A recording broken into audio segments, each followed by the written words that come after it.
In today's lesson, we're going to talk all about breaking out of pentatonic boxes and how to start using the pentatonic scale to create musical phrases all around the fretboard.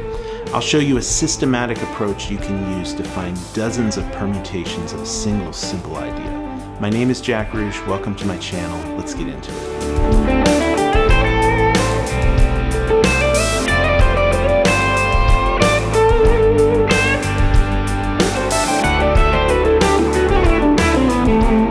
So in today's lesson, we're going to be working with the A minor pentatonic scale. The notes are A, C, D, E, and G. And we can play this scale across the fretboard using these 5 block positions.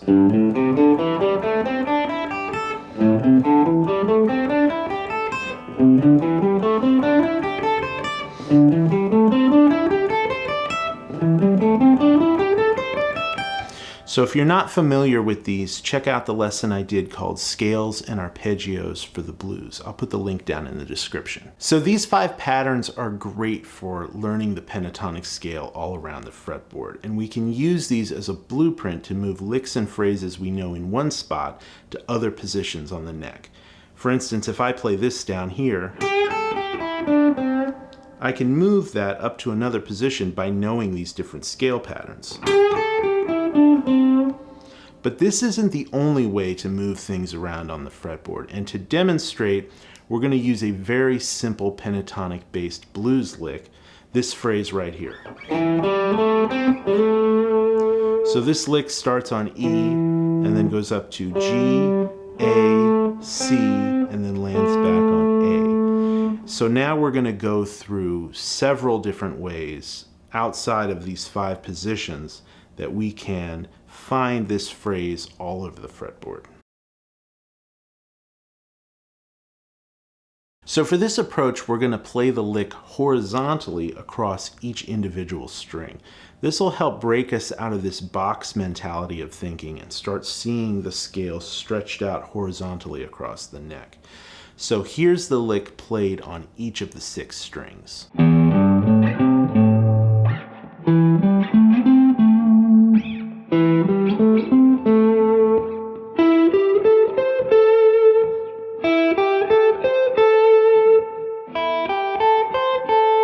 So we can use this approach to move around to different positions on the fretboard and get a more vocal sound out of the guitar, almost like a slide player would, just playing on one string. Here's an example of how I would use it.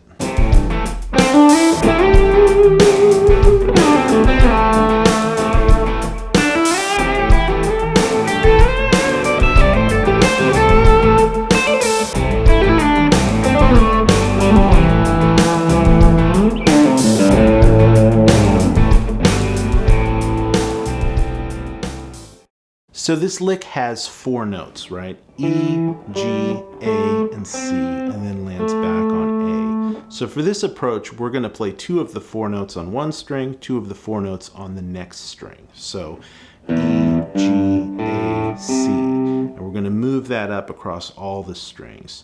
This will give us 5 different variations.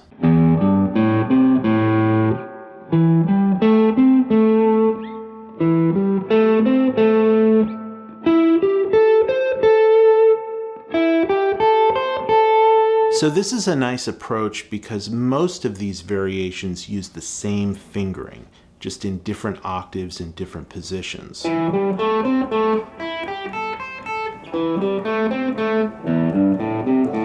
Right, and we can use this to set up whatever we're going to play next in the solo because each one is going to put us in a different spot on the fretboard. Here's a little example of how I would use it.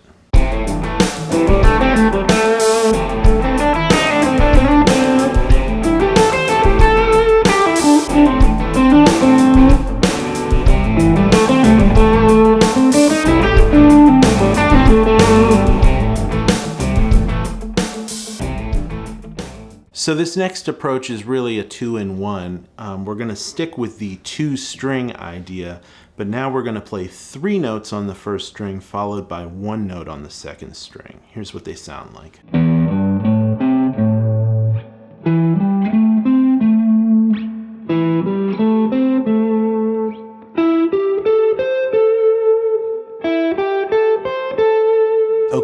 let's flip it. In this following example, we're going to do one note on the lower string followed by 3 notes on the upper string.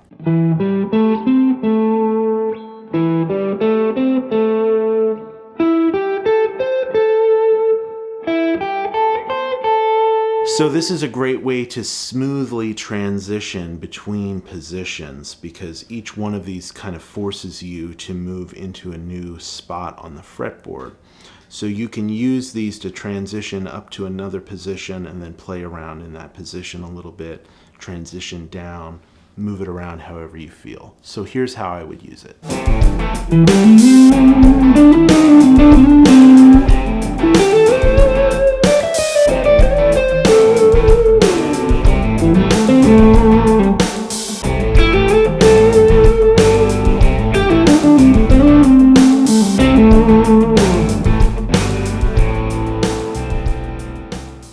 So these next few examples stretch the lick out across 3 strings. In this first variation, we're going to play 2 notes on one string, followed by 1 note on the next string, followed by 1 note on the next string. So, and then finally landing back on A. So here's what these sound like.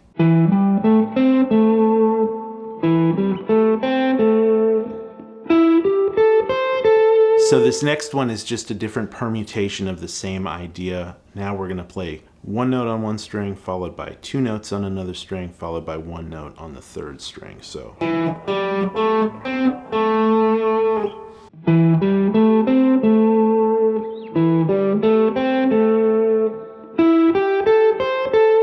And for this final variation, we're going to play 1 note on one string, 1 note on the next string, followed by 2 notes on the 3rd string. So, and for this, there's only 2 spots we can play this on the fretboard.